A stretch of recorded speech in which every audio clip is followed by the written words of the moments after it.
Welcome, and thank you for joining me today. I'm so grateful to have you here, sharing in this space of growth, healing, and transformation.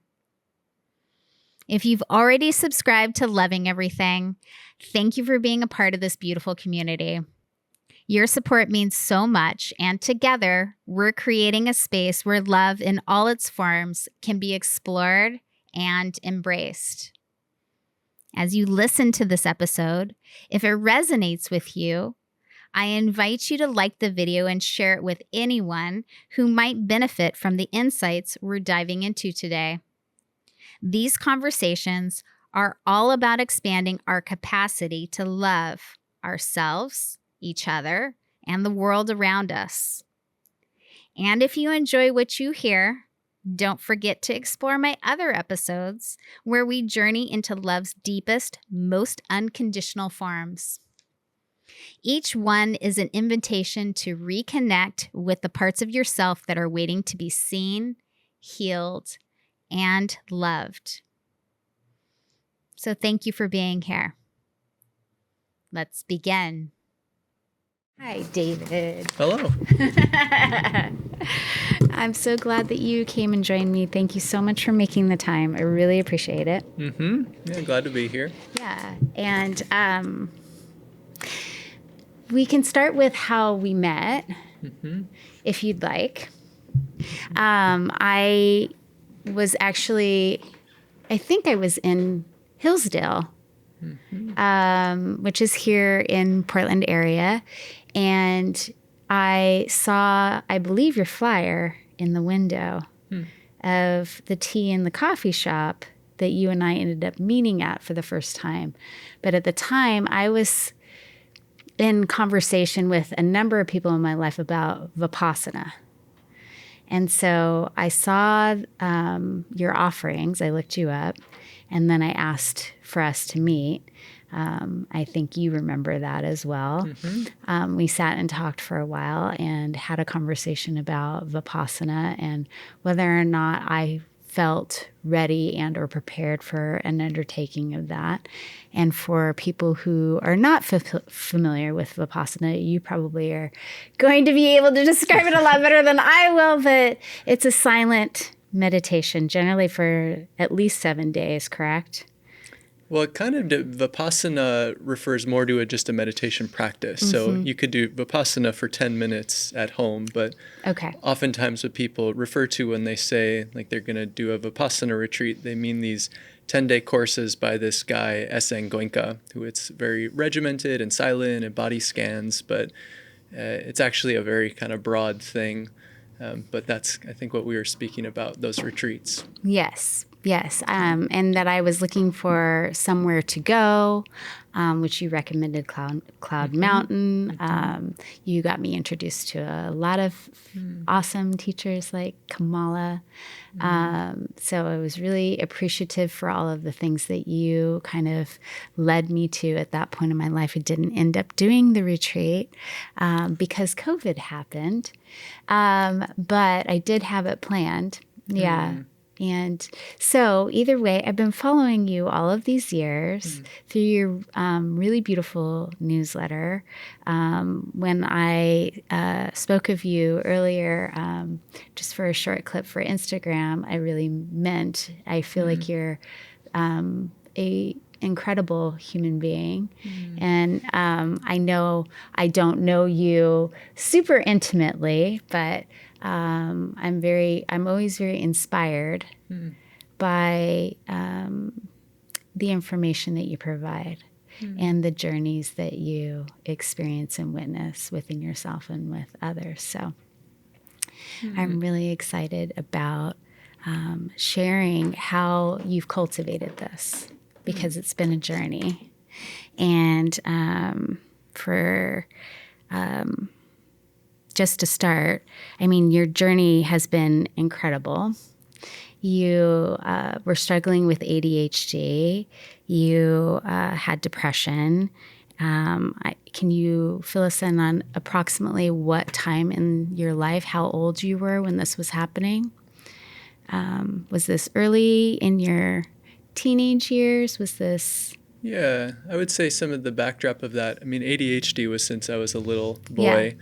I got psychological testing when I was 6, and I was in the like 99.99 percentile of ADHD. Actually, a funny story, when I got tested, the psychologist let me do whatever I wanted. So I was crawling under the table, tying his shoelaces together, walking around the room, and he just said to my mom, "We haven't run the numbers yet, but your child definitely has ADHD." So I started early. I was on meds for a number of years, but there were a bunch of side effects to those, so kind of went off of them in high school. And there was a pretty immediate drop off of my performance in school and grades. And around that time, also just coming of age a little bit more into my adult self, I grew up in an evangelical Christian home, and that was just the water I swam in.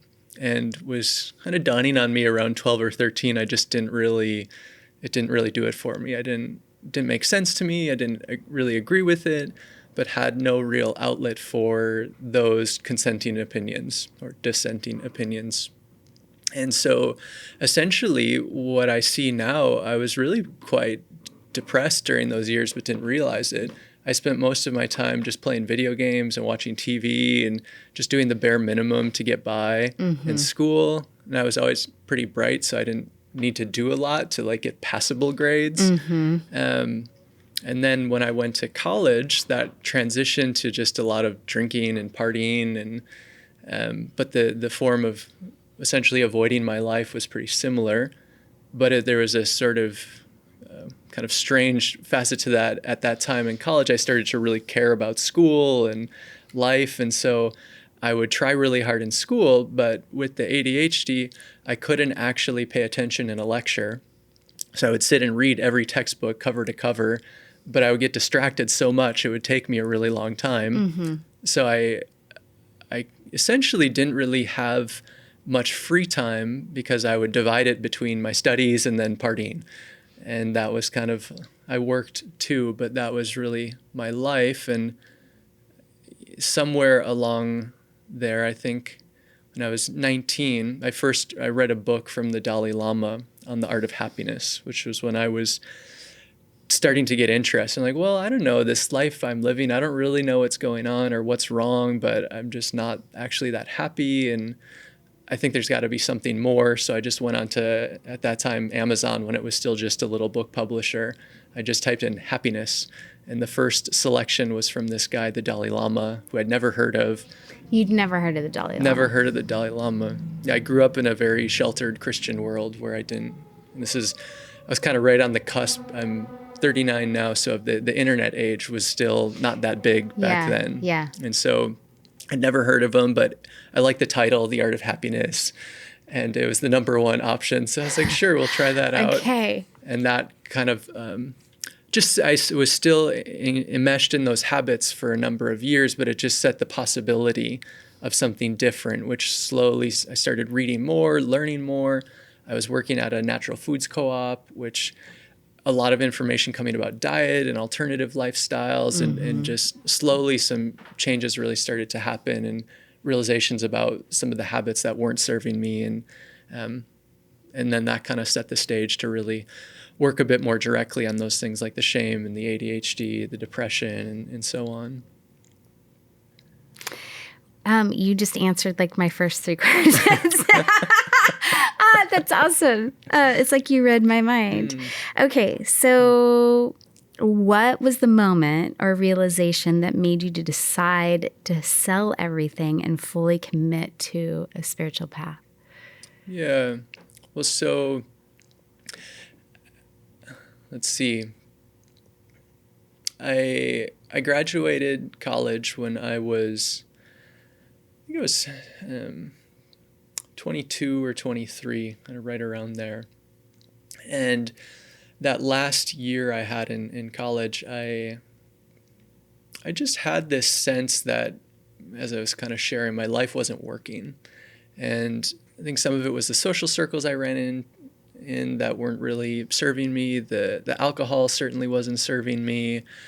And I just felt like I was in a bit of a rut and just felt this void in my life. And I had this feeling I just need to leave.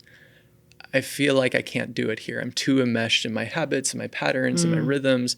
And so I had done a semester abroad during college in Latin America. The semester was split between Nicaragua, El Salvador, and Guatemala. And it was very experiential, not so much in the classroom, a lot going into communities, learning about sustainable development, social change, history, more of like a down-to-earth economics as opposed to this really intellectual version. And it was the most alive I'd ever felt in my life. And so I said, well, I better go do that again. And so when I graduated, I moved to Mexico, southern Mexico, and I did about a year of volunteer work, social justice work. I was working with microcredit projects with communities and coffee communities. Awesome. But then towards the end of that year, I had this realization, oh, this isn't working either. I'm still just feel this void.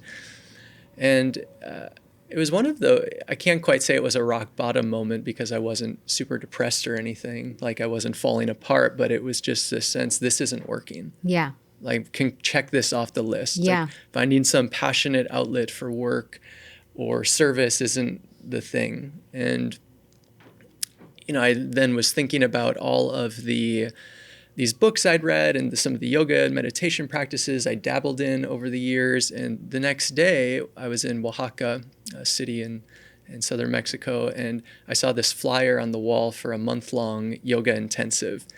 And it felt like a synchronicity. I was like, I'm going to do this. It was pretty close to where I was living.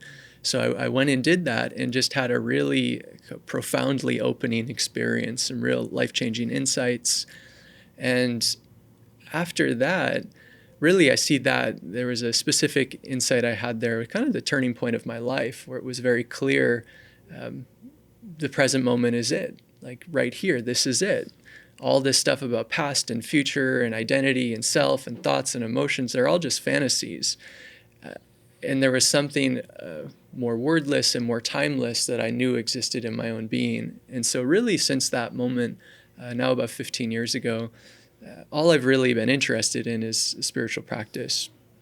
And so although when these sorts of insights come, if our life isn't already pretty wholesome and put together in alignment with that, there can be a pretty rocky integration period. Yeah. And so the next few years after that, I shortly thereafter moved to Portland and running a small business with a friend who I just kind of joined him in what he was doing. It was just a way to kind of pass time while I essentially started to really take on a very serious yoga practice. Reading a lot of books, spilled into a very serious meditation practice, and becoming more integrated little by little. And after about 3 years of that, I had also had this idea. I was like, I think something big is going to happen at some point. So I was just living very frugally and saving up money. And then after about 3 years, just was like, okay, I think it's time. I want to go on some spiritual journey. I don't know how long it's going to last. I don't know where I'm going to go, but I'm just going to get rid of everything except what I can fit in a backpack. And I shipped a couple boxes of stuff to my parents in Wisconsin. I was like, oh, these are sentimental value or whatever. But yeah, and then I just started to map out a journey, which ended up being about 4 years. And so that was kind of how I got there. Where did you go? Yeah, so I started at the Upaya Zen Center in New Mexico. And I wasn't totally sure at this point what exactly my path was supposed to be, but I knew it was something in this Eastern spirituality, something yoga, Buddhism, meditation. And I'd heard really good things about this center and looked them up. And on a more practical level, they were one of the only residential Buddhist or yoga centers in the United States that at that time, they didn't charge you to be there. It was kind of an exchange. Like you essentially give service to the center, you help them run the kitchen or whatever, and then you get to do all the retreats for free and be part of the daily schedule. And so that was a big draw too. So I went there for 4 months, and yeah, that was a really powerful experience of living in a small community of other spiritual practitioners. And the daily rhythm when we weren't in intensive retreat was about 3 hours of meditation a day. And then you would have the intensive retreats with maybe like 8 or so. And yeah, just something about living in a healthy community with other spiritual practitioners and some really wonderful guides who would just call me out and like, well, why are you doing this? Or like, don't be so hard on yourself. Just to have that sort of maturity around you, around me, was really powerful. But I did that. And I had previously done several intensive meditation retreats in the Vipassana Theravada tradition, which were more intense than the Zen style at Upaya. Yeah. And at that time, young man in my 20s, I just wanted to be as intense as possible. And I was like, this isn't intense enough. I want more meditation. Why? Why do you think that was?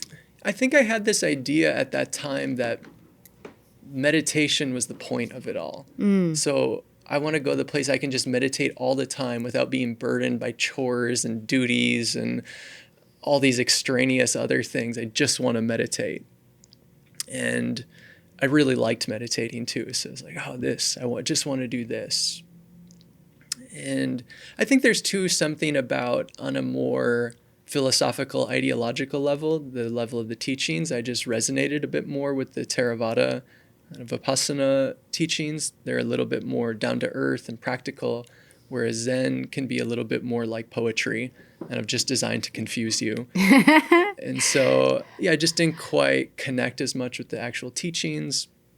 So after that, I then went to Asia for a year, and I did some traveling and just kind of sightseeing, but mostly it was just moving in and out of retreats and trainings. And I did some long retreats in Nepal and Malaysia, and one in Thailand, did some yoga trainings. I did the big one, I did a 2-month very intensive Vipassana retreat in Nepal that year in spring. It's actually their hot season. And that was very opening, and that was a really good sign, like, oh yeah, there's something really here. I want to do more of this. 2 months wasn't enough of just, 12 plus hours of meditation every day. And so after that, though, I went to India for 6 months, and there was doing a lot of yoga studies, going around India, I did like 2 months with one teacher, a month with another, a month with another. And it was in that time I was also reading a lot of Dharma books, Buddhist books, and just kind of trying to learn more. And at some point I encountered a book by this Burmese monk, Sayadaw U Tejaniya, and who had a very wisdom-oriented approach to meditation as opposed to more of like a focus approach, and just really connected with me. And I just had this sense, oh, this is my teacher. This is what I want to do. And so I finished up those 6 months in India and situated things to be able to go to Myanmar, just indefinite. I made a short visit back home, kind of say hello, goodbye to my family, and then snuck in another retreat in Malaysia, and then went to Myanmar, ended up staying there for a little under 2 years, and there was just very intensive practice. Really, I got to the point, sleeping about 5 hours a day, take your meals, go on alms round. Other than that, it's pretty much just all meditation all the time. Kind of sitting, walking. And so then after that, just to kind of wrap up that era, I came back to the States and spent a season, about 7 months. I was an intern on an organic vegetable farm. Just wanted to do something kind of very embodied and grounded and with other people. And then after that, I moved back to Portland, and kind of, now that's where the start of my current chapter, which has been about a decade now. Mm-hmm. Yeah, if I were to encapsulate what it's like to be in your presence, it's mostly grounded. Yeah. Yeah. So, okay. When it comes to your journey, how did your family feel about you leaving, and how were they supportive? Did they understand? Well, I remember when I was in India, I had a Skype call with them. It's really funny being on a Skype call from India to the US, because everywhere I would do it, there's lots of horns and loud noises, and it's kind of hard to hear each other. But I had this Skype call with my parents, and I just remember I thought it was just a casual comment about, it's like, yeah, the yoga is pretty good. I wouldn't say I'm like a yoga person, but I'm definitely a Buddhist. And they were like, what?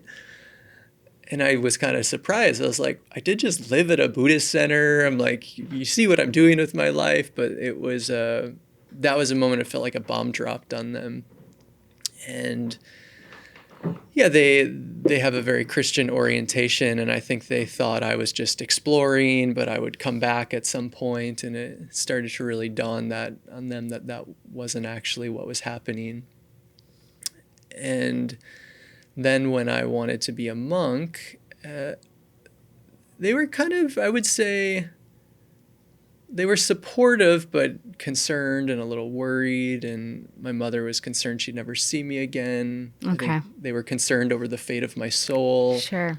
I remember my father being concerned about how I was ever going to support myself. Yeah. So some of these fairly understandable concerns. My mother definitely didn't like that I was making this life choice, especially for a good chunk of that time I was really out of contact with anyone too. Yeah. But I would say they were still generally supportive. They're like, okay, well, we understand this is your life. This is what you want to do. It's not our choice. We don't necessarily like it, but it's your life. You gotta live that. So I was grateful for that.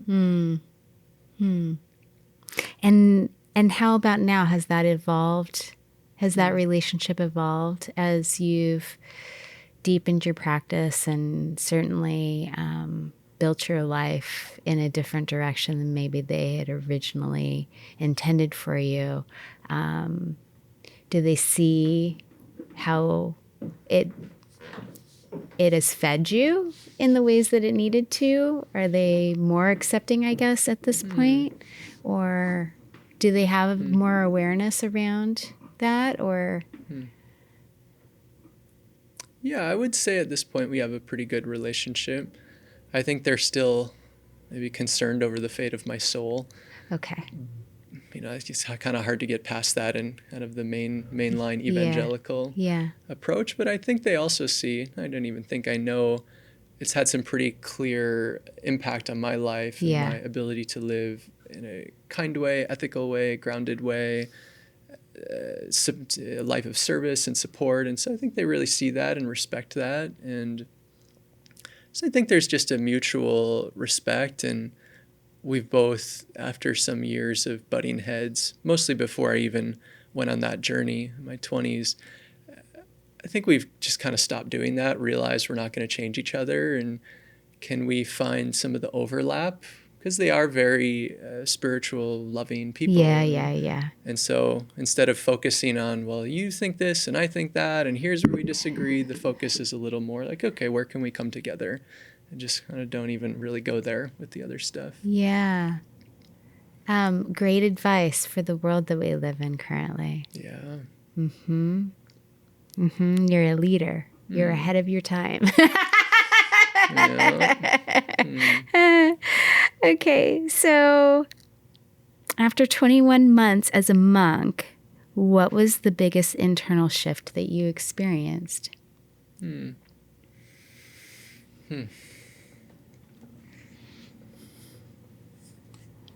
just reflecting on that.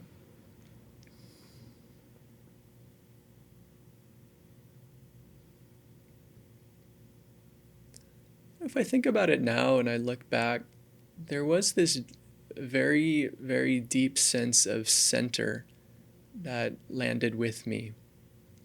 It was almost as if that initial insight I had had all those years earlier that started everything, that was like the glimmer, but it was still kind of shaky. Like I knew it, but I was still kind of lost in all my thoughts, and the residue of a lot of bad habits was still there. And so I think after being a monk and those years of intensive practice, that sense of center was just so much more rooted. And through that, this sense of nothing is a problem. It's like, oh yeah, there's these, here's these shame thoughts, and here's this icky feeling, and here's this chaos in the world. And amidst all of that, whether it's internal or external or in relationships, some capacity to see, oh, this is just the things happening. And there's some real kind of ongoing sense of a center to it all that is unimpacted by any of that. And that was really pretty rooted and is really still the basis of my teaching in my life. And I think is really the basis of Buddhism, is to find some way to just not be caught in the sway of all the ups and downs of the world. Yeah. And how it impacts you.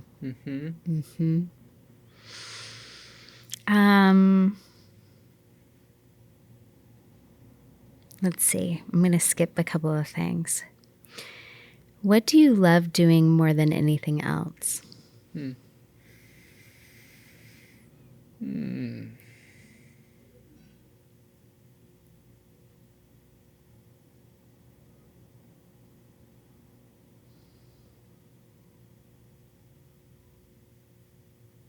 It's kind of a broad answer, but so in Buddhism, we call the whole corpus of practices and teachings the Dharma.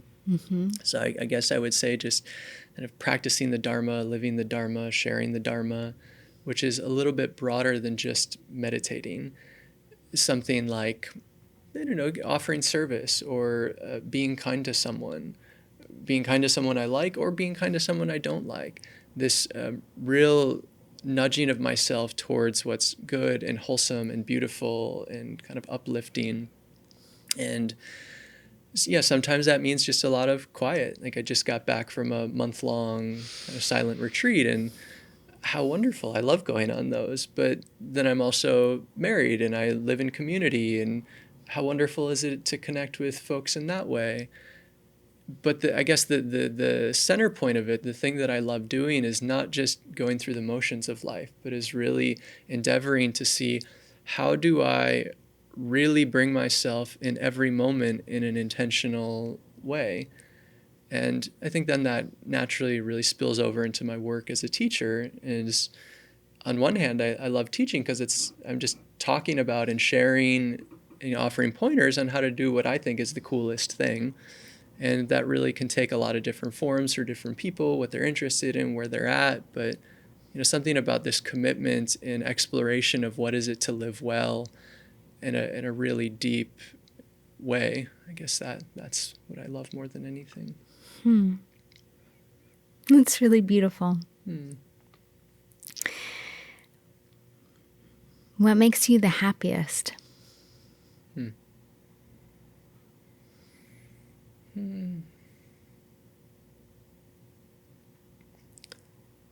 Well, when I think on the times that I feel very happy, in English that word happy has a lot of connotations, but I think of it more just to mean a very deep well-being.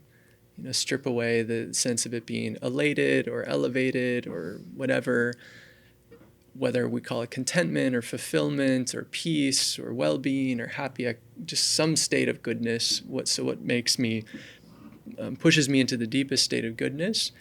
When I look, it's actually just the times when my mind is very clear and there's just not a grabbing hold of all the thoughts, emotions, feelings, and events and happenings. And, sometimes that can happen on a meditation retreat. Sometimes that can happen at 6:30 in the morning on a walk around the block. Sometimes it can happen in a traffic jam when I'm just not really bothered by it all. I'm like, oh, I was at the dentist a little while back, and she was poking around in my teeth with that really pointy metal thing, makes your gums bleed. And she really poked me at some point, and I just kind of was jarred and moved really quickly. And she paused, she's like, oh, so how are you doing here? And I said to her, I'm experiencing a pleasant abiding in the here and now.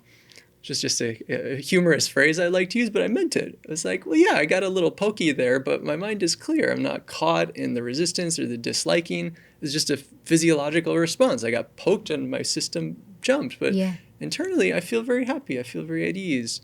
And so to me, that kind of happiness that's born internally when the mind isn't covered over and afflicted with all its wants and not wants and all its noise, that is so much richer to me than any sort of adventure or thrill or great meal or experience in nature or anything, because it can happen in any of those. It's not really dependent on that.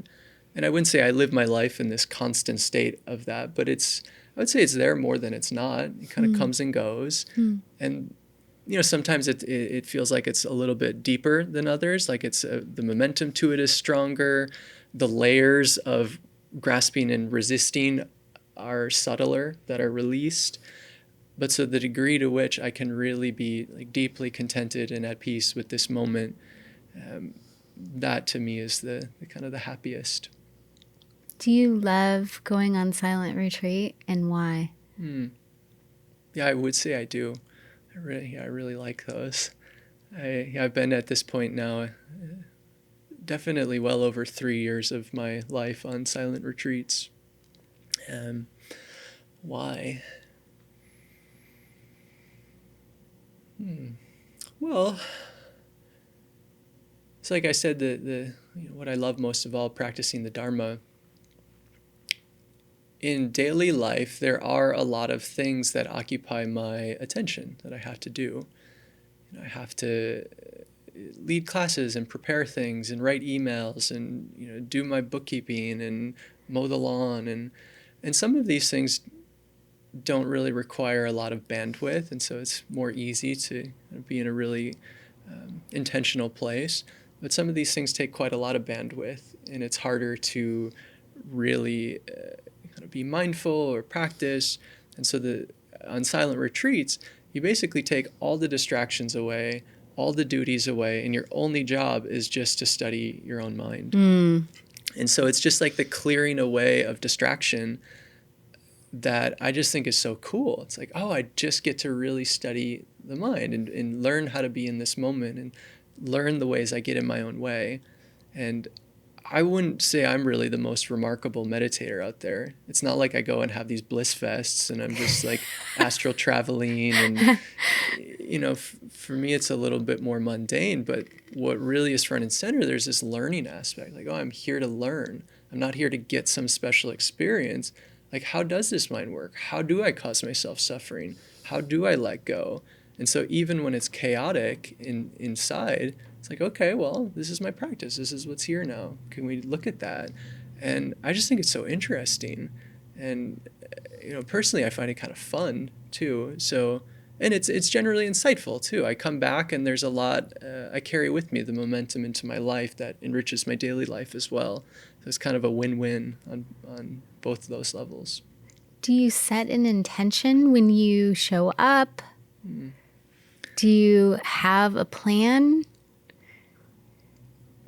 Are you working on something in particular, or are you just going to free your mind? Is it different every time? What does that process look like for you? I guess where I've landed these days is I don't really set much of a formal intention. So what I realized at some point was the retreat and the mind that was on retreat had its own agenda. And that if David, this willful individual, comes and says, this will be my intention, and then something else arises, it's some other intention or something comes up that I hadn't anticipated, it just feels silly to like hold myself tightly to some intention. And so at this point, I guess I kind of have more of a meta intention in, well, I'm here to really practice sincerely. I'm here to put aside my life that came before, my life that will come after. I'm here to put aside all my fantasies and ruminations and analyses and preferences. And I'm really just here to be mindful, to study the mind, to learn more about how to have a wholesome, peaceful existence. And so that's kind of like an intention that just captures the spirit of Vipassana that can be applied to any given practice or any given unfolding of events. And yeah, there's something in there too that kind of more open intention is in a capacity to be adaptable and flexible. And so it's, maybe there's some times where something really difficult comes up. It's like, maybe I just take a couple minutes, offer myself some kindness. I don't need to just have this really rigid, I need to study this. It's like, well, right now there's some overwhelm. Let me just give myself a little love. But then other moments, it's like, actually, this is so fascinating to watch the mechanics of shame. Let me see how this comes up. It's not me. It's just this thing happening. And so there's some real commitment to freedom, to wisdom that can take different forms from that kind of core of just real sincere application of practice moment to moment.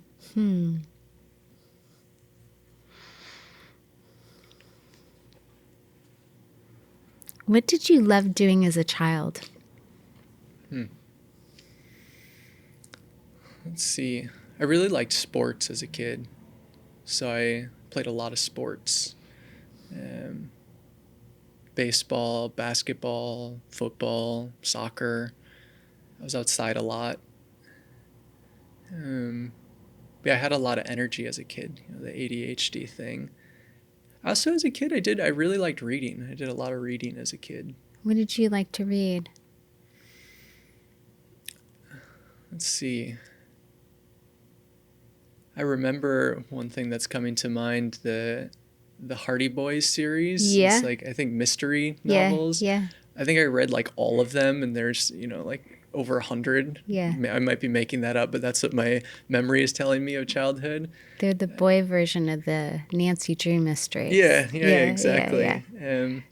It's hard to even remember. I just know I was, I did like the reading for class, and I would do my own books outside of it. In the summers, I would do a lot of reading. I think I have these memories of going to the library with my mother, and I would just leave with a whole pile of books, and I'd read them. I don't even entirely remember what they were. It's like they weren't memorable. It's just the act of like engrossing in a story. So I guess at that time was stories. I didn't really do nonfiction as a child. But then as, a child became teenager, it shifted a bit to video games. And then once I hit college, the video games stopped, and then the reading started back up again. So what books are you currently reading?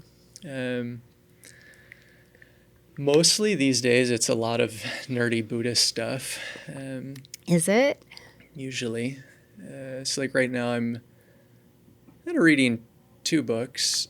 One is a bit more pick up and put down. It's just like part by part. It's a book from the Buddhist monk Ajahn Sucitto. It's kind of his life teachings. Wow. And the other is from insight teacher Rodney Smith, Stepping Out of Self-Deception. But I guess I pepper in over the course of the year. I really like spiritual biographies. So I usually read at least a few of those every year. I like to read maybe 1 or 2 novels a year.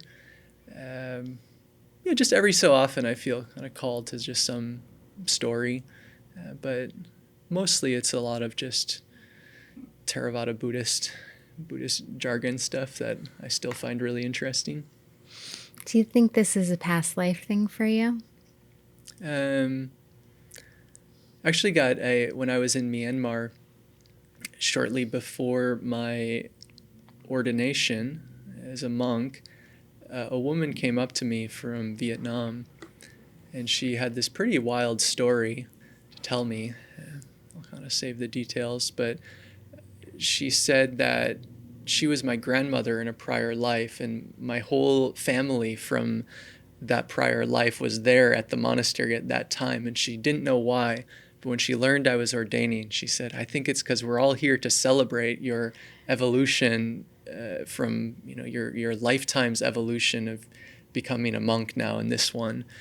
And so I've generally been pretty agnostic about questions of past lives and future lives, but I hear stories like that, and then I hear other people who supposedly have these very vivid past life experiences, and so it's definitely part of the Buddhist tradition. I guess I'm like, yeah, maybe so. If that's true, I'm sure I've been at this for many lifetimes now, but I don't have personal direct experience of prior lifetimes, so I can't really say for sure. Okay. Yeah. And thank you for sharing your, vulnerably sharing your beliefs around that. Mm-hmm. Yeah. I wasn't necessarily seeing something in particular for you, but it's obvious that this exudes from you. Mm. And to me, it feels like those are the largest gifts that come through or tend to come through. Mm. If you were to believe in past lives, that the things that you really feel called to do are things that you've done multiple times. Yeah. Would make sense. Mm-hmm. It seems to come natural to you. How about that? And maybe that has been, a lifetime practice for you. But yeah, I do think it has something to do with your journey as well. Coming into a family with ADHD, right? Yeah. And the lesson around that for you and for your family. Yeah. Yeah. And also something I've thought a lot about my parents, even though I've really pivoted from the kind of Christian upbringing, they're very ethical, moral, wholesome people. So of course, like, wow, I really had this pretty remarkable training in ethics from day one. And so coming into Buddhism with their ethical teachings was like, oh yeah, I know this is kind of the same thing. Mm-hmm. So I feel like I was very blessed in that sense to have that upbringing. Mm-hmm. What was it like growing up in your family? Tell me about it. To be honest, it's I think I've forgotten a lot of it. Have you? I think a lot of it at the time, especially coming to like 11, 12, 13, was just pretty painful, those teen years. And I was a bit of a loner growing up, so I spent a lot of time by myself and was pretty quiet. Maybe not the earlier years when I was just a rambunctious, hyper child. I just remember, I was into sports, so I would get taken to all these sporting events and my sporting things.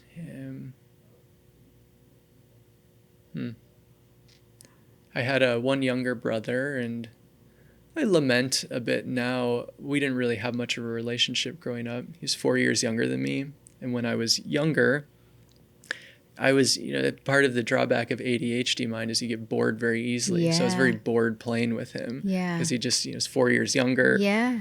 And then as I got older into my teen years, that's when I really just started, as I shared earlier, check out from life, essentially. And so I didn't really want anything to do with him or basically anyone. And so... yeah, my memory of being younger was generally pretty happy. I was into school, had friends, sports, good relationship with my parents, really involved with the church. And then around those kind of early teen years, just all kind of shifted a bit. Okay. Was there anything significant that happened in your life that really was the transition period? Or was it just a gradual drift? It was definitely more of a gradual drift. Okay. I think some memories I have laying in bed at night, I remember praying. That's what we did. You'd pray before bed. And this sense started to come in. I was maybe around 12 that it's like, I kind of just feel like I'm just talking to myself. And I was like, and I had some growing self-consciousness that the things I would pray for would be like, Dear Jesus, if you're going to end the world, please wait till Saturday because I really want to play my basketball game on Friday. Yeah. And just a sense of how superficial my prayers were. And then I'm just like talking to myself all the time. And something about that, I was like, I don't know. There's something about this doesn't feel work. Like anything that special. I think there was also, I was a bit ostracized socially. I think partly because of the ADHD, partly I had really bad allergies growing up, so I carry this handkerchief around. And with the ADHD, and I think I didn't have as good control back then, so I was a lot more impulsive, and so I got teased a lot. I was also, probably because of the meds, my growth was really stunted, so I was much smaller than everyone. And then I also had this like super Christian family, and so I got kind of picked on for that. And I think some of the effect of that was probably also to want to just turn away from the thing I was getting teased for. And yeah, I don't know. There was just some lack, the shift. Yeah, I think some of my then response to getting picked on and just feeling socially out of place was to just go inward, was to just like kind of shut it all out and disassociate. And so I think that really set in very gradually. And probably something too about going off the meds around that time was it was just a lot harder to like stay focused with stuff and manage it and care. Actually, it was kind of, I had a amusing insight when I was in college, and I would use Adderall as a study drug, only like 5 to 10 times all of college, but I was so focused, and I was like, oh my goodness, this stuff works. Like, wow. It was like I had these memories from my youth. It was like, yeah, no wonder everything kind of shifted when I went off of this. But also I had when I would use Adderall those times, I couldn't fall asleep. And so I was like, oh, I was also an insomniac for like 5 years of my childhood, just laying in bed all night long. It's like, oh, wired. It's like, oh, this is part of the flip side of why I went off, because I couldn't sleep. Yeah, you just no rest. Yeah. Your brain was never allowed to rest. Yeah. Incredible. So what are your feelings about medication now?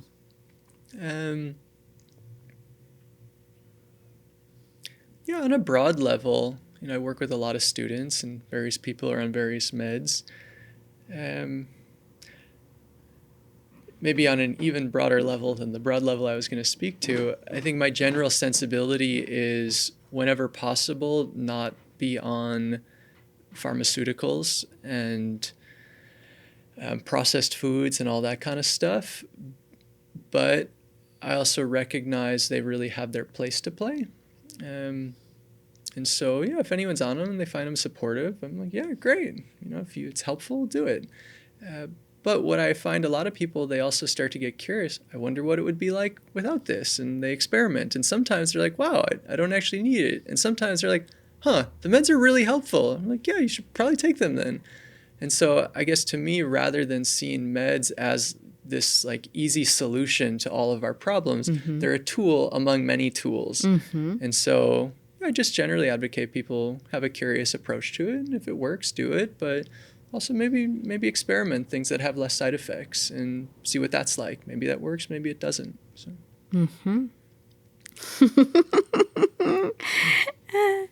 I love everything that you share. Okay. I'm skipping. See, I had a lot of questions. But you have been covering a lot of them. Okay, so you describe a meditator's mind as your new baseline after intensive practice. Can you explain what that means and how it translates into everyday life? Yeah. Well, it's a little bit of what I spoke to earlier of the biggest benefit I got, I would call the meditator's mind. In technical jargon, we'd say to have a non-clinging awareness, be at the center point. But really, in a more lay terms, we could just say that to have a real sense of center that's pretty much always accessible. And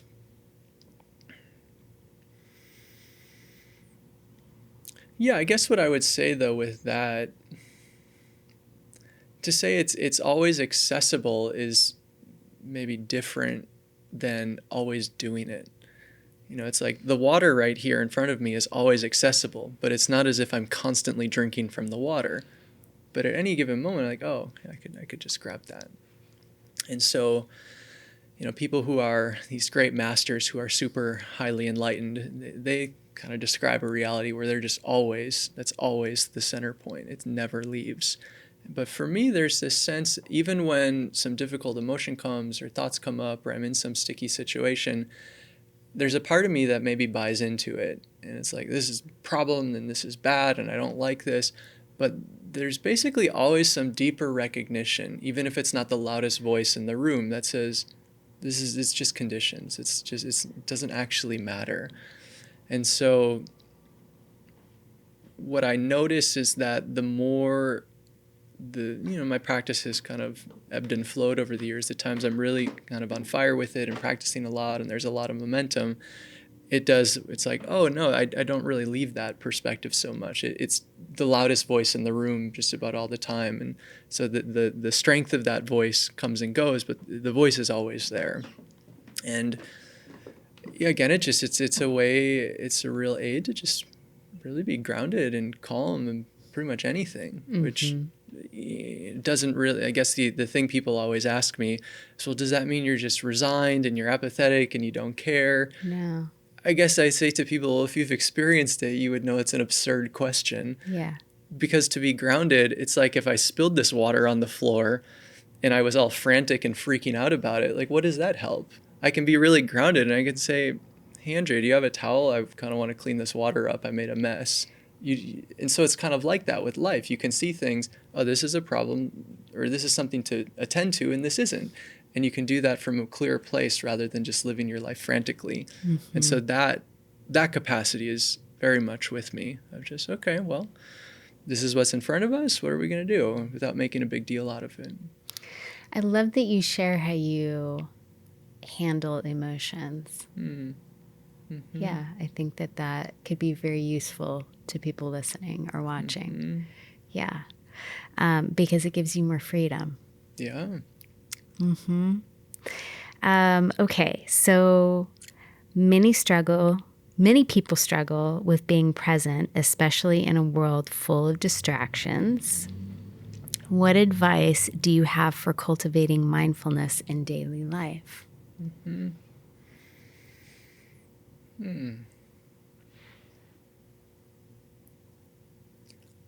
people ask me that question, a lot of students and whatnot, my senses are often looking for a little trick, a tactic. Like, okay, when you enter through a doorway, take a deep breath. Do you have the magic key, David? I don't have the magic key. And Darn it. Yeah. There's no magic pill you can't swallow. There's no magic pill, no, one-time, trick, So what you're saying is the more you practice, the better you are at it. Essentially. Yeah. It's like, really, it's about a lifestyle thing. It's not just like a one-time thing or something you can tuck into 5 minutes of your day. If you're really sincere in wanting to be present in your life and you make it a lifestyle and you let go of a lot of the busyness that isn't serving you and all the extraneous things pulling at your time and attention, and you make space for some sort of awareness practice. There's a funny joke that everyone should meditate for 30 minutes a day. Unless you're too busy, then you should meditate for 60. It kind of gets at, it's like, well, it's never really about having time or even to some degree remembering. It's like really making it a lifestyle and really like, this is a priority. And sure, all the little tips and tricks, and take some deep breaths when you're suffering, and take a 1-minute pause here and there. Like, those are good. They're going to help, but they don't actually like get you that far in relation to when you really just prioritize a mindful life. Then it really takes off pretty quickly. Yeah, I would agree. Your practice integrates elements of Zen Buddhism, Vipassana, and classical yoga. How do these different traditions complement each other in your teaching?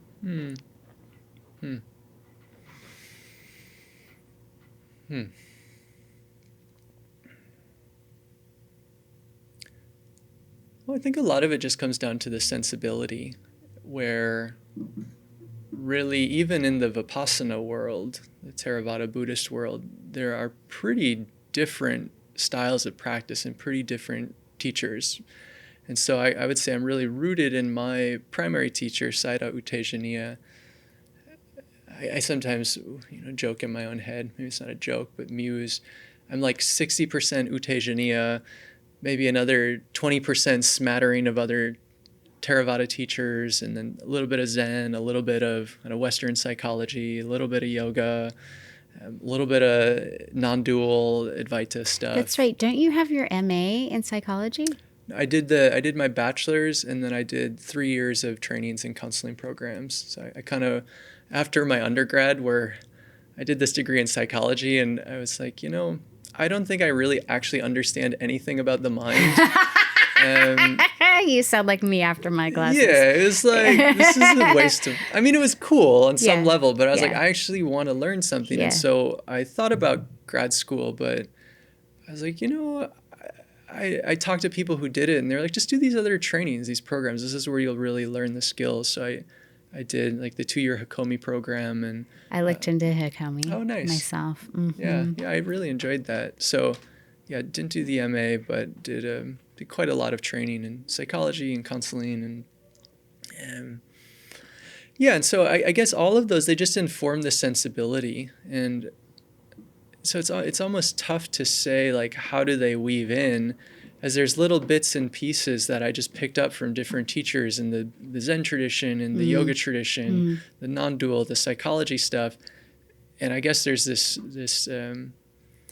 approach I have where I really emphasize a lot of balance and harmony. And so if I sense people, or even when I'm teaching, if I've been teaching for a while, a bit more on the ultimate perspective, like, it's all just conditions, it doesn't matter. And then I'm like, I think I need to balance it out. We need to shift to the other side and be like, your emotions are important. I actually heard a teacher recently say something that I really connected with. He said, if students don't know how to put down emotions and just let them go and not attend to them, he's like, I'm not okay with that. But if they don't know how to pick them up and explore them and feel them and really be with them, he's like, I'm not okay with that either. And so I think all of these different modalities, they just inform this sensibility of how you can kind of harmonize these different parts of what it is to be human, and these kind of depths of the spiritual path, and just kind of point to that center place where it all comes together. I love listening to you. Okay, let's see. What are you still working on healing?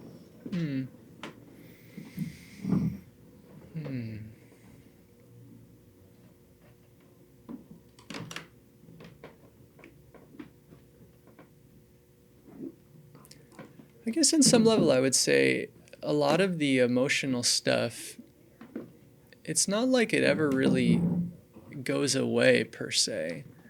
Like, it's not just like, okay, I never get angry again, I never get ashamed again, I never get sad again, but it all just gets subtler and subtler and subtler over time, has been my experience. And so, a number of different threads. Like, I have this person in my life I find very difficult, and so just aversion has been coming up, and just kind of upset and annoyed. So it's, and I guess the approach is like, okay, that's interesting. Let's explore that. What's this about? It's not really about this person. There's something in here that's still stuck. On a more kind of fundamental level, there's something I still, probably just a product of so many years of obsessive thinking, I still just a lot of compulsive thinking in the mind, which revolves around the story of me, essentially. And so That's how you worded that. Yes. Yeah. Just a continual healing of that delusion that, like, oh, I am this me and I need to churn these thoughts. And so, just a continual, like, okay, can I learn to just more and more not really buy into all that? It's irrelevant. The shame stuff has been really interesting. That's been a big part of my journey. And I had some pretty profound healings with that years ago. And what I notice now, it still kind of comes and goes in waves here and there, but it's like subtle, whereas it's at the point I can pretty easily just put it down. Like, but I think I find some value. Like, well, wait a minute, what is this that's still like coming up? And one thing, somewhat recently, just the sense of inadequacy or like imposter syndrome. where it can be easy, like, oh, I'm not like this great master who just abides perfectly all the time. And like, who am I to be like teaching, or who am I? I've been practicing for this how long? I'm not, astral traveling, or I actually don't care about astral traveling. But you don't seem like you yeah. do. No, but there can just be this sense of the comparing mind that comes up and compares myself to some ideal, and then what results is some sense of where you're supposed to be. Yeah. Mm-hmm. And so that can still arise. And yes, I think there's a lot of these threads, but I guess like I was saying earlier, I think this point of emotional work for me is really interesting, or healing, because earlier on I would just get overwhelmed by this stuff really easily. And so a lot of it would just be like, how do I tread water amidst this?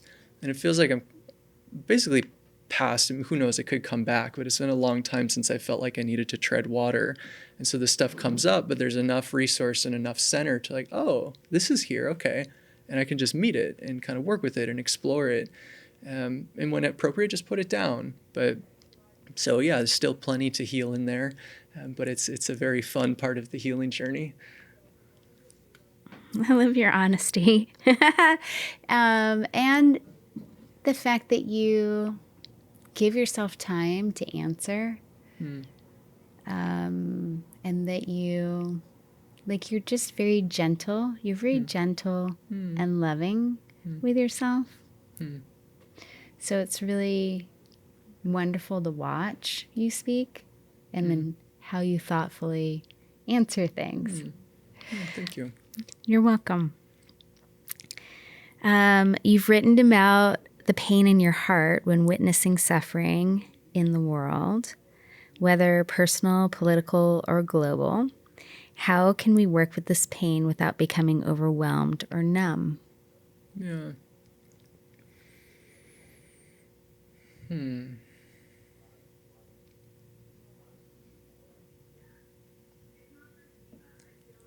One way I think about it is if you imagine the pain you feel, the anxiety, the stress, the aversion, the anger, whatever form it takes. I think of it on a 0 to 10 intensity scale. And when it's pretty high, it's like over, say, a 7 or 6 or 8 or whatever your zone is. When you feel like you're a bit overwhelmed and dysregulated, usually the time to do is to just ground and resource. And so, talk to a friend, take a nap, take a bubble bath, do something that's soothing or relaxing, maybe put on some music and just meditate and just listen to the music. And so there's a time to just really ground and say, actually, I need to put that down and not think about it and read this, and just take a break. But when the intensity is a bit lower, a lot of it is really just meeting it. This is the central practice of Buddhism and these meditative traditions, is just to mindfully notice, oh, it's like this. Pain is here. And there can be pain, but that doesn't mean we have to hate it and we have to grab hold of the stories and run with them. It's like, yep, thinking is happening. Pain is here. Anxiety is here. Can I breathe? Can I ground? Can I just, yep, that's here. I can let it go. And so it's, in some level, in this conventional word we use, it points to a really deep acceptance. Like, it's like this now. Inside, it's like this now. Out there, it's like this now. And at some point of spiritual practice, we learn that all of our upset doesn't actually help anything. And so I think of it like meditative practice is essentially like a 2-step model. Step 1 is you just accept what is. And then step 2, kind of like I was saying earlier with if I spilled the water. Step 2 is, well, is there something to do? Okay, there's all this stuff going on in the world. Is there actually something to do? Maybe you're going to the thing to do is just talk to a family member. Maybe the thing to do is sign up for some community service thing. Maybe there is nothing to do. Maybe you're already doing a lot. You're maybe raising a family, or you're a caretaker, or you whatever you do. And so in that sense, when we really realize that, oh, like, I can't do everything. I can just do my little part. What I've found in myself is so much of the frustration just starts to drop away because there's a clear scene, like, that doesn't help anything. But usually what happens is, like, well, I don't like that answer. I want it all to be fixed. I want everything to be the way that I want it to be. And in spiritual practice, it's really a training in seeing that's not how it works. and coming to terms with that, and there can be some grieving involved in that process. But that surrender, it's just so much of that drops away. And then when the pain arises, it's just pain. I can meet pain. I don't need to make a story out of it. I don't need to make it personal. I don't need to lash out at someone or create some division or yell at people, or it's just pain. And I can handle that in a responsible, caring, respectful way.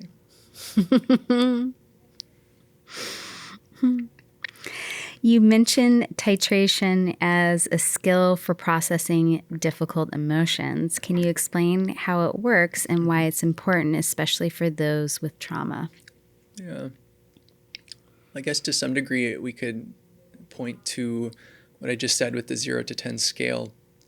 And when we are more activated, the more intense emotions, it's just a time to ground and just don't worry about processing or dealing with anything. And when the emotions are more workable, they're not quite so intense, the practice of titration in a mindful meditative context, it's to say, okay, say, for example, anxiety is here. You just start with that simple statement. Anxiety is here. And it's like, well, how do I know? What am I seeing in the mind or the body? And we don't focus on the storyline so much, at least not initially. It's just thoughts are here. Okay, there are thoughts. What's going on in the body? And maybe there's some tension in the chest. There's a fluttery, restless feeling, whatever it is. We go to that. We just linger with it. We feel it. We notice it. We sense it. We be with it. Not in this way where we need to like possess it and grab hold of it and make this big thing about it. But it's just like, just relax with it. Just notice it. Okay, it's like this. And the more we can do that, and then the thoughts come, like, yep, the thoughts are happening. Just out of the thoughts into the body. Feel the body. Notice the body.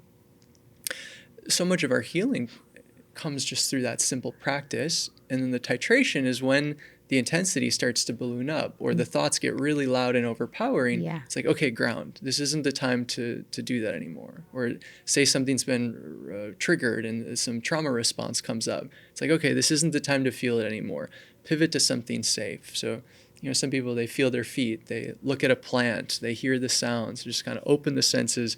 Don't just myopically kind of get sucked into the thing that's overwhelming you. Pivot out. And then the titration process, once you ground a little bit, well, then you come back in. It's like, oh, yeah, okay, ground. Yeah, okay, I can feel this now. And then you get triggered again, and then you zoom back out. And the titration is you just go back and forth. Thank you for that. What is the role of compassion both for ourselves and others when navigating painful emotions?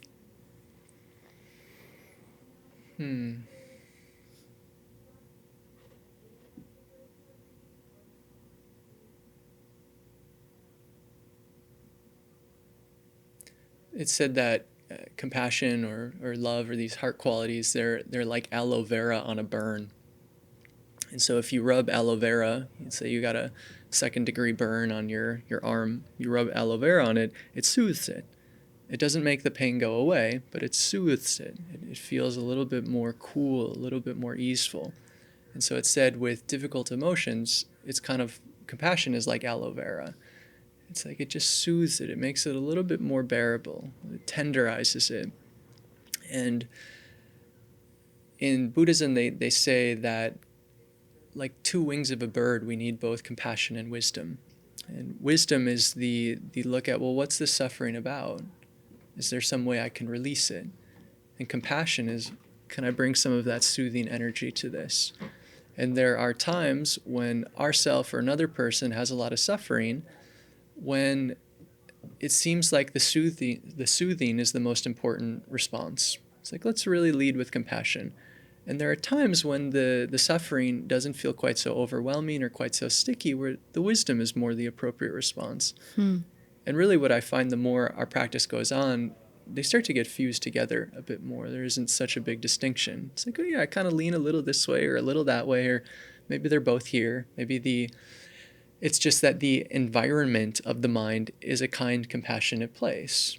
And so from that, some suffering comes up. I can say, oh yeah, I'm holding this with a care of tenderness.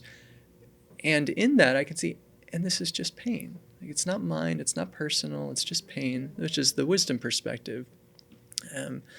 And so they can really work together. Essentially, the two wings of the bird are helping you just release suffering. Sometimes it's the soothing releases it. Sometimes it's the wisdom. And I would say, though, with other people, I definitely lean a lot more compassion, because people don't usually, and especially in a more social context, they're not trying to have you give them some great discourse on the Four Noble Truths or wisdom. Sometimes with students more so, when they come to me in that sort of formal role, then I kind of gauge it out and see which direction is more appropriate. But in my personal life, I usually just lead a lot more of the compassion. That's usually the medicine that's more wanted in a equal footing relationship. Mm-hmm. Mm-hmm. It certainly has helped me. Mm-hmm. It helps the people I work with. Mm-hmm. Okay, let's see. What's one topic you could talk about for hours?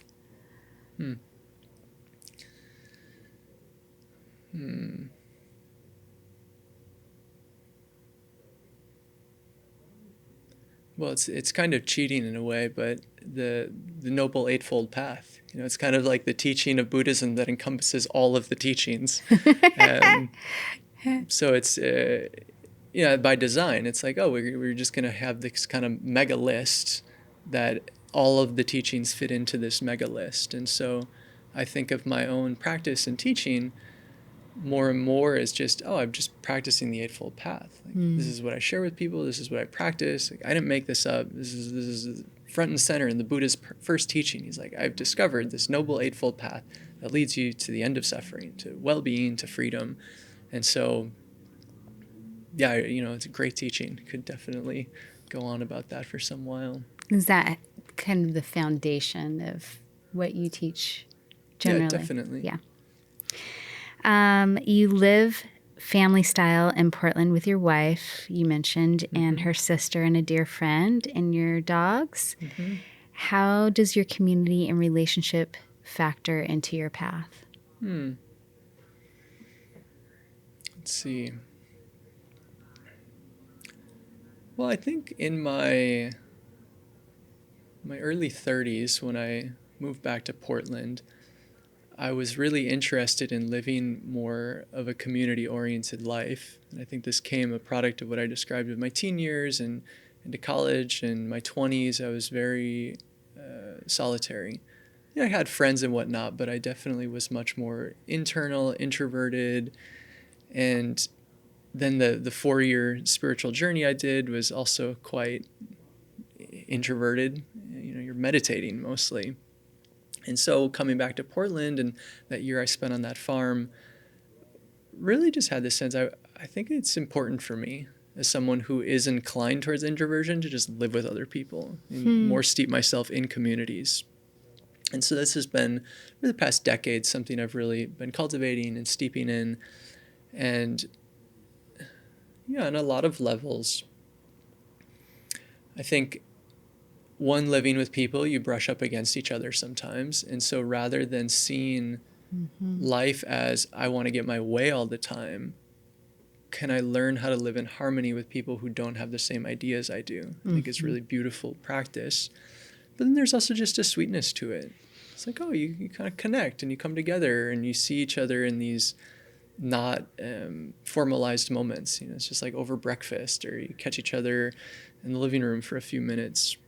And so right now, maybe some of the difference of what I'm doing these days at home is we have a very cohesive home. We share meals together and we spend a lot of time together. A lot of my time in my 30s, which for anyone who has spent much time living in this kind of contemporary model of urban co-living, it's kind of, what's the word?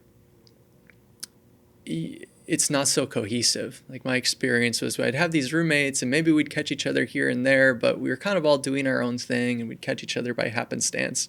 And I usually liked the people I lived with, but it didn't feel so like a home or a family. Whereas now it's very much like, being together is one of the center points of all of our lives, and we've chosen that. And so it's just this extra level of sweetness, and just a lot of my social needs get met in my own house. There's 4 of us, and it's to me, this whole American idea contemporary idea of, once you're successful, you'll go like live out on your own or just with your nuclear family or whatever. It doesn't make a lot of sense to me. Maybe if I wanted to be a monk or live a more monkish life and meditate all the time, yeah, sure. But it's so nice to live with people. Like, we're meant to live with people. Yeah. And so I find it very nourishing to do that. I agree. It's the only way that we learn how to relate. Mm-hmm. Yeah, totally. It can't relate when you're, you can relate to yourself. You can be introspective about how you relate, but you can silo yourself essentially from not ever really taking a look at how you relate if you don't give yourself opportunity to relate and bump up against people. Yeah. So you can have more awareness around how and why and be curious about it. Yeah. Okay.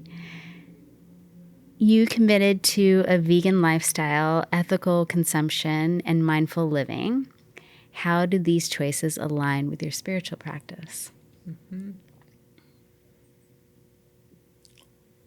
Well, in Buddhism, Eightfold Path, there's this section on sila is the word in Pali. We usually just translate as ethical conduct, moral conduct, virtuous conduct. It's in the Eightfold Path, a third of it bundles into that category. And so there's this really traditional way they would talk about it in terms of kind of legalistic language, and it means this and that and the other thing. But to me, that section of the path is really just about harmonious living. It's about living in the world of relationship, not just with other people, but in relationship with nature, in relationship with a floor, in relationship with objects, in relationship with a bed, a blanket, and of course other people, relationship with ourself. And so it's, how do I treat the world? How do I show up with care? And I'll share this story I rather like. I was just thinking about this the other day, kind of fits here. The story about Katagiri Roshi, who's this very well-known Zen master. And before he died, someone came to him and asked him, I forget the exact question, but it was something like, what is the point of Zen practice? Which is one of these big questions you ask a Zen master when they're about to die. And so there was a cup on the table next to him, and he picked it up and he just kind of threw it down. And then he picked the cup back up, and with two hands he cupped it very gently, and he placed it on the table. And he said, there's a way you can live your life like I handled that first cup, and there's a way you can live your life like I handled that second cup. He said, Zen practice is about living your life the second way. And to me, that's this thing like, so why mindful consumption? Why put a lot of intentionality into my diet or emotional work or my financial choices? Well, it's because I want to live my life like he handled that second cup. And we see the spiritual life isn't just about some exotic mystical experiences or finding some sense of center that's detached from all of this. That's important, but so is this. They're on equal footing. I sometimes think of them like legs of a stool. You take any one of them away, it all falls apart. And so to me, it's really putting a lot of intentionality into how I conduct myself in the world of humans and nature. And physicality is, it's just as front and center as anything else.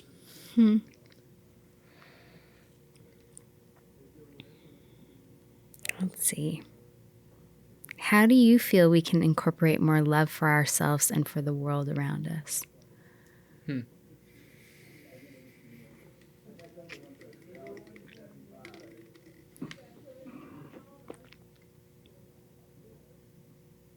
Yeah, again, I'm kind of struck by, I'm sure there could be a lot of like simple things that I could say, like, here, do this one thing. You don't have a pithy for 3 minutes a day, or whatever. Do this one little practice, and it will change everything. But it just feels to me like to give a real answer to that question that is impactful. It's just a big commitment. It's a life undertaking. Like you don't just take a pill and be more loving to yourself. I think that a lot of the things of our world are pretty toxic in the contemporary discourse. even beyond the political situation, even just like consumerism, this notion that you're going to find your well-being through like having stuff or having experiences or accumulating. There's so many of these hidden delusions in our society that to embark upon a spiritual path, when we unwind those, like love just happens naturally. It's like, oh, my worth isn't dependent on my status, my bank account, what I've done or where I've been or what I have. I'm already enough.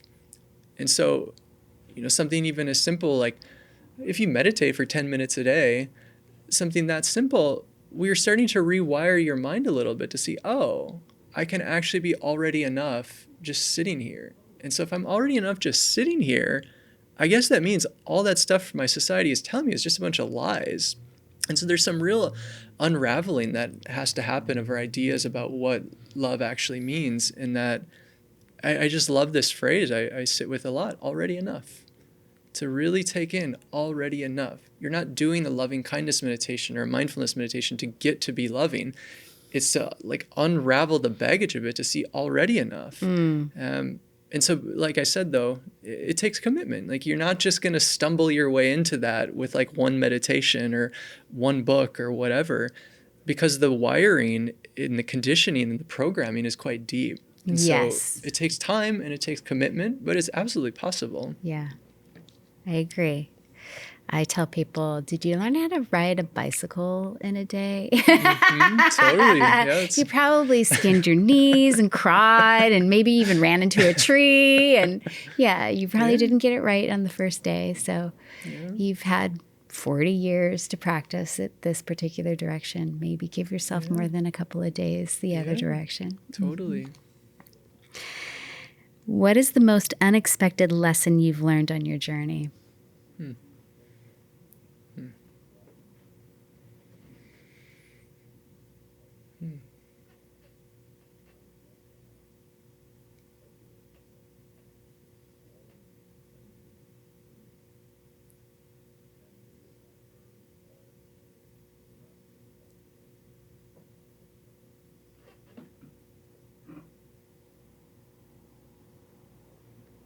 Yeah, there's so many things I could speak to. It's kind of hard to pick something because now in retrospect, all of it feels like, oh yeah, that makes a lot of sense.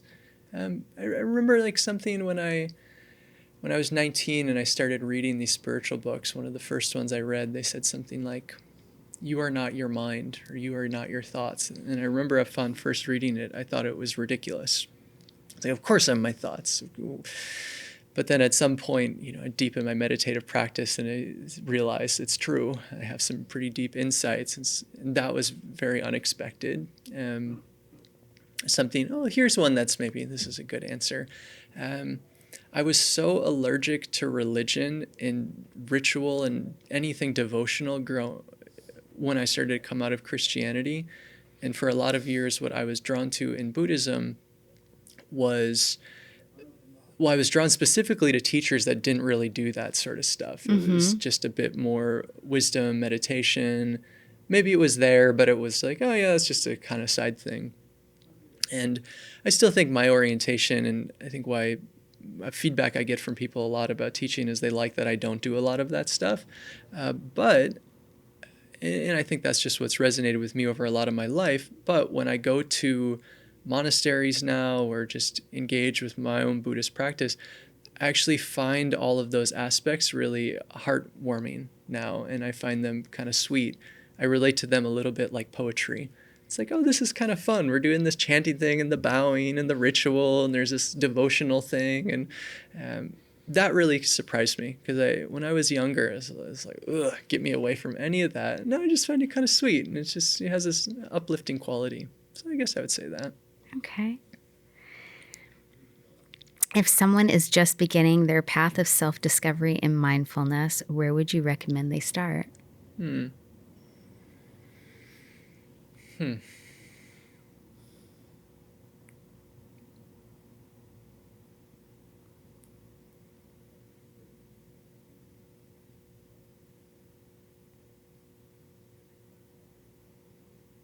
Well, I often point people to an intro book. Gil Fronsdale wrote this book called The Issue at Hand. kind of like a general intro to mindfulness, insight meditation, Buddhism, just a very nice brief overview. And so I said, yeah, check that out. And there's something really powerful about just a consistent daily practice. Just starting out, maybe take 10 minutes a day. And if you prioritize it, it's actually very easy to fit in 10 minutes a day. Mm-hmm. So just getting in the habit of that, really emphasizing just a very relaxed, receptive approach, not trying to get somewhere, accomplish something, be something. Just kind of relax into it, be consistent, and having some sort of social support, whether that's finding some meditation community, finding a teacher, could be online, could be in person. You don't really, the teacher itself, especially early on, isn't super important, but just like some other people around you. I find there's a lot of temptation now with apps, and those can be helpful to get people started, but I've yet to meet anyone, well, maybe they're out there, they're just still in their closet or wherever, but people don't really, we're wired socially. It's really hard to maintain this lifestyle over the long run by ourselves. Yeah. And so the apps can be nice to get started, but for longevity and sustainability and deepening, as we're inspired by other people, we're supported by them, mm-hmm. And it just adds another layer of richness. So yeah, just getting started, maybe having a little bit of reading or content to kind of give you some sense of direction, and other people are probably what I would say. Great advice. What's one practice or piece of wisdom you'd love for anyone listening to take with them today?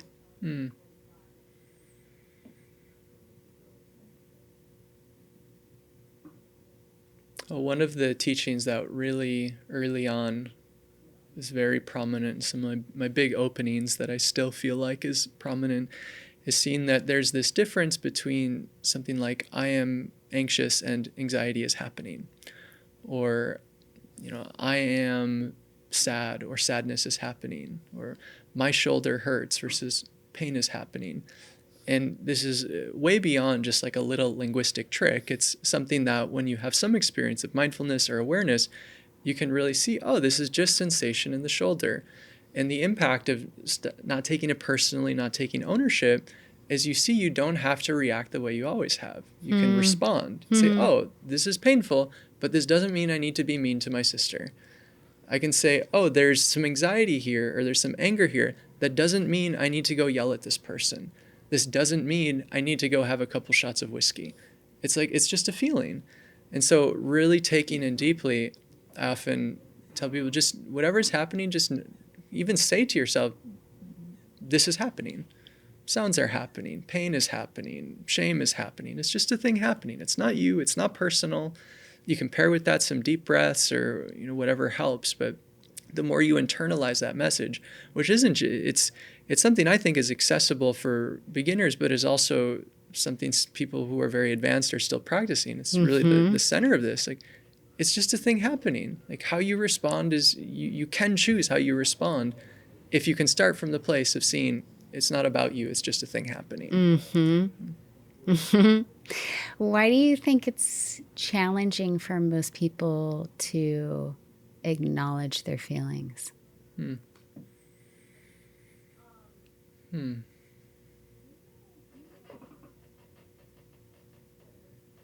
I suspect, because I've met people over my life who it's really not challenging for. And so I suspect a big part of that has just something to do with societal conditioning.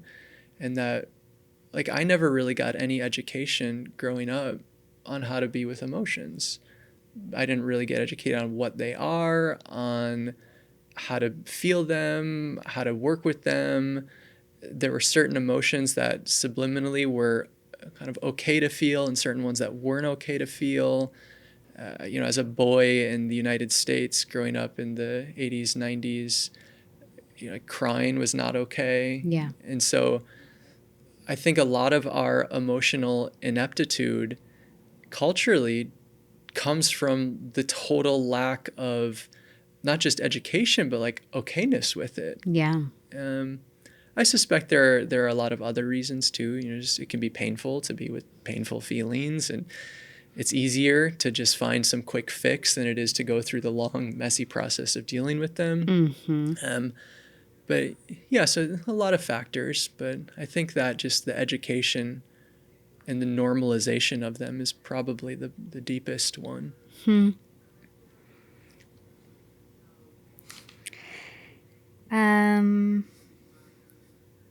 I think I'm going to end it there.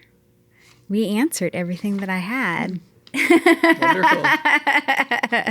I was trying to see if there was anything else, but we're kind of just honing in on some of the same valuable lessons or wisdom or insight or advice. So I really want to thank you for sharing. Thank you for everything that you embody. Thank you for your practice and your teachings. Thank you for your time and sharing it with anyone who's listening. I really appreciate it. I learn from you every time I read something or listen. So I really appreciate that. And yeah, thank you. Yeah, it was a pleasure. Glad to be here. Thanks for having me. You're welcome. Yeah, I'm very grateful. I can't wait for this to air. It's going to be wonderful. Yeah, me too. Yeah. Thank you so much for tuning in and supporting this podcast. Your presence here means the world to me, and I'm truly grateful for your time and energy. If this conversation resonated with you or sparked any questions, feel free to share your thoughts in the comments. I love hearing from each of you. Your insights, experiences, and curiosities always enrich this space. It's important to remember that trauma, often unseen and unacknowledged, can keep us from living fully in our joy. Through my intuitive healing process, I help release the weight of generational trauma, empowering you to reconnect with your true self and experience life in greater harmony. If you feel called to explore this deeper work, I invite you to book a one-on-one intuitive session or even embark on a personalized journey with a Phoenix Immersion, a 2-day retreat designed to support profound transformation. You can find all the details below. For those who've liked, subscribed, or left comments already, thank you from the bottom of my heart. Your engagement means everything, and I'm deeply grateful for the connection we're building in this community. If you haven't subscribed yet, please consider doing so. I'm excited for all the healing and transformation we'll continue to explore together. As always, I'm forever grateful for you, and I cannot wait to see what unfolds next. Take care, and until next time.